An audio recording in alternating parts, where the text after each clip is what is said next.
Hello, comic pressers. I thought I'd just have a little video on how I clean comics.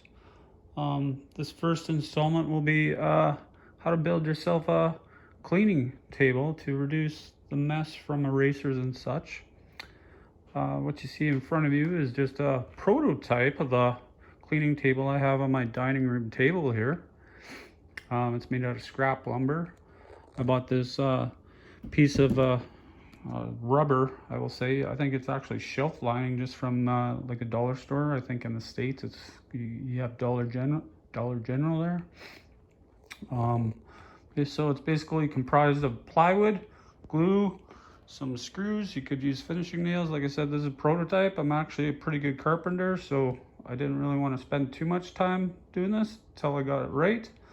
And one of the reasons I built this was because I was finding I was cleaning so many comics, and you can tell by the sheer amount of wear I have on this surface. I need to replace this rubber. I've probably cleaned, a couple thousand comics in the past 2 years, right? So as you guys know, that when you press comics, the cleaning takes longer usually than the pressing, right? So the pressing part's easy to me.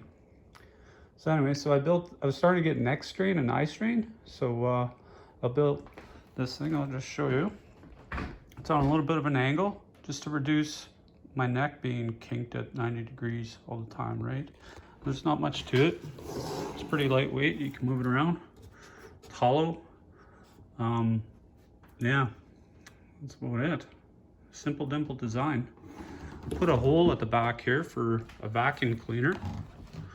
And I think I got this attachment for my vacuum cleaner. It just came with a kit from like a shop vac, just an adapter. So I just put it in there, and why that's handy when you're cleaning comics and you got a constant mess, and most of us use a cleaning brush of some sort to wipe off eraser marks and such. Yeah, I can just turn on the vacuum. So, and I bought a switch at for cheap. I think I paid $7 for this, and you can just step on this as you're cleaning.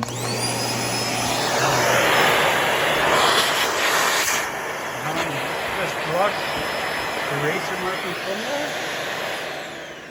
So that's super handy. I also suggest I got a magnifying LED light, and that's actually how I look at the comics when I clean them.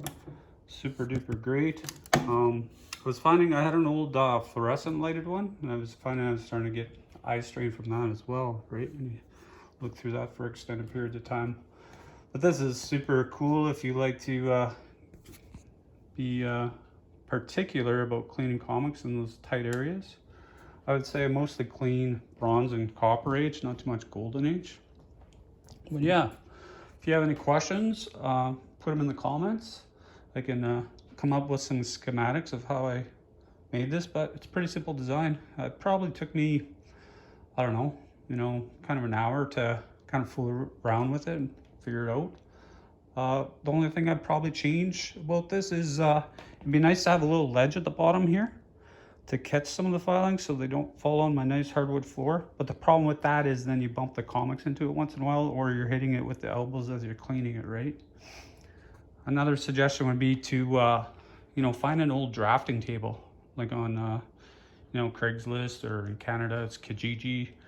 You can probably find a used drafting table for cheap, and you can put yourself on an angle like that. Of course, you wouldn't get the vacuum situation like you got here, but you could build something like that. What I thought might be cool is if you had a graded system, so that the eraser filings would fall into that, and it'd be a lot cleaner. Because I find sometimes when you press comics, and if you're not anal enough to do a final wipe down, sometimes you get little minuscule particles, especially on moderns. They show up, and you end up having to press those things 2 or 3 times out. So beginner's mistakes. So yeah, all right, let me know if you have any questions. Please like and subscribe. I'm trying to build my channel.